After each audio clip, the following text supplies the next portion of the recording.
I just want to take a quick second to address a question from the sermon. So the question at hand is in the idea of catabolic creation. If you recall, I coined that phrase to speak of a philosophy that says that creation in its essence is destruction.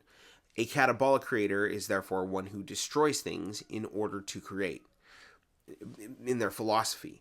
In regard to this, I noted that God builds systems from the storehouses of his grace, and when he creates, he doesn't actually need to destroy things. And I cited the creation of the universe from nothing, as well as the creation of a child in a marriage relationship. Now, the confusion is in how it is that as creators, we could create when we have to use natural processes to do so, like how a woodworker has to break down a tree, or a sculptor has to break down rock or clay. But I think that this confusion can be easily clarified by understanding that the nature of these things isn't actually the creation itself. Those things are catabolic. They take from the closed system that they're a part of, and they move around those parts to achieve what we've come to call art. But they're also not actually the art themselves. They're representations of the art. Think of it like this. When a person paints a sunset, they're representing that sunset. The painting is not the sunset itself. The thing that is beautiful is in the representation more than it is in the sum of the parts of the representation. In other words, it's not the fact that I use orange or red or yellow paints and, a canvas that I've made that makes it art. It's how I express the idea behind those things. The idea itself is immaterial. Art is in the idea, even if artistry is in the manipulation of tools. So let's take something like love. Love is intangible, yet it can be created. Two people who have no love for each other can be inspired into love. Love is not catabolic, yet it is something that two people can create. Love edifies and builds up both parties, and it doesn't destroy them in the process.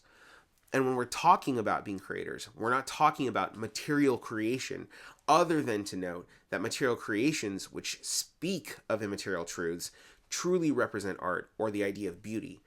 And it's the nature of Scripture to point out that material things are merely that. They are representations of deeper truths. The things of earth are reflections in this way. The temple is said to be a dim mirror of the heavens. The body is a dim mirror of the soul. Our behavior is a dim mirror of our ideas. Our actions are a dim mirror of our faith. In other words, the material world is not the primary base of creation, and it's wrong to think that creation happens on that level initially. So when we speak of being creators, though we express creation in the material world, our creation is actually not founded or seated in that at all. It is creation in the spiritual world. And that gives better understanding to things that Jesus says, like to not store up treasures on earth where moth and rust can destroy them, or to not fear those who could kill the body but can't kill the soul.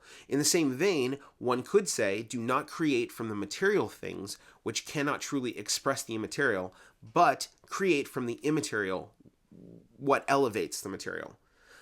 Edification is immaterial, but it is seen in the material world. When we love each other, it stabilizes tangible things and even makes catabolic creation sustainable. But we must first recognize that true creation starts immaterially and then works toward the material. It doesn't start materially and then somehow become immaterial. In other words, true creation doesn't break down the material world in order to create. Love doesn't do that. Art doesn't do that. Praise doesn't do that. Friendship doesn't do that. So yes, as Christians, we can actually create without destruction because our creation is not primarily a